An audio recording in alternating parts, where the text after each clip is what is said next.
ને મિત્રો મજામાં. મિત્રો આપણે પીપામાં જે પૂછાયેલા સમ્સ છે રીઝનિંગના સમ્સ એ આપણે જોઈ રહ્યા છીએ. એની અંદર બસ દિશા આધારિત પ્રશ્નો છે.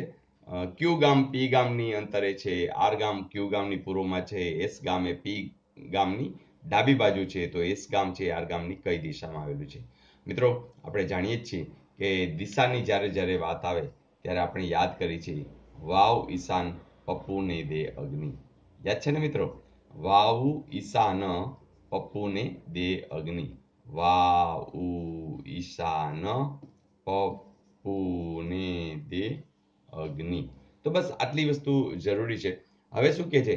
ક્યુ ગામ પી ગામની ઉત્તરે છે, એટલે પી ગામની ઉત્તરે છે, એટલે ઉત્તર સાઈડ તો આ છે.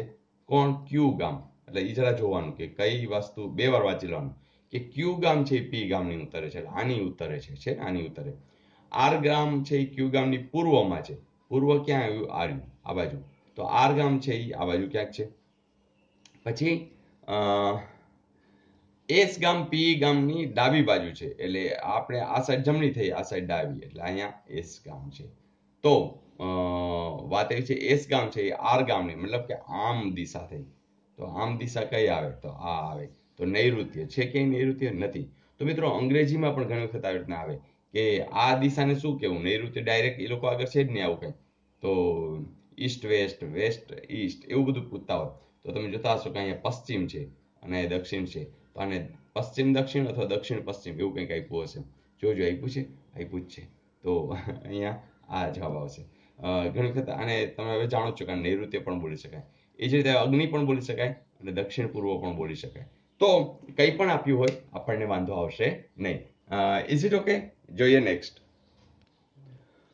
મિત્રો અહીં પણ દિશા આધારિત જ છે કે જો એ ક્રોસ બી નો અર્થ એ અને બી ની દક્ષિણમાં છે, સોરી એ બી ની દક્ષિણમાં છે, એ પ્લસ બી નો અર્થ એ બી ની ઉત્તરમાં છે, એ ભાગ્યા બી હોય તો એનો અર્થ એ બી ની પૂર્વમાં છે, એ ઓછા બી નો અર્થ એ બી ની પશ્ચિમમાં છે, તો પી ભાગ્યા ક્યુ પ્લસ આર ઓછા એસ, એમાં એસ એ ક્યુ ની કઈ દિશામાં છે.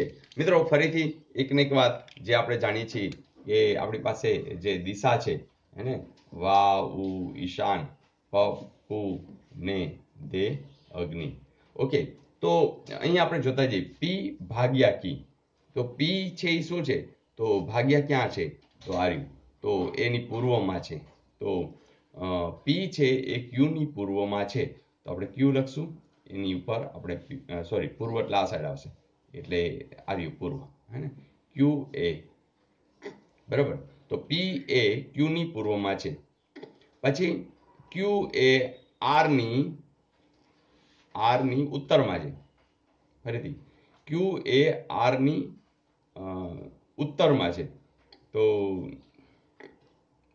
ક્યુ એ આર ની ઉત્તરમાં છે. ચાલો આર ક્યાં છે? એની ઉત્તરમાં હોવું એટલે આ ઉત્તર, એટલે આર ક્યાંક અહીંયા હોય તો એના ઉત્તરમાં હોય ને. ક્યુ એ આર ની ઉત્તરમાં છે. આર એ એસ ની, શું લખ્યું છે? જોજો માઇનસ ક્યાં છે? આર એ એસ ની પશ્ચિમમાં છે. આર એ એસ થી પશ્ચિમમાં, એટલે પશ્ચિમ એટલે આ દિશા, બરાબર. તો એસ અહીંયા હોય તો જ પશ્ચિમમાં થાય ને. આર એ એસ ની પશ્ચિમમાં છે. તો હવે એસ એ ક્યુ ની કઈ દિશામાં? તો આ એસ છે એ ક્યુ ની કઈ દિશામાં છે?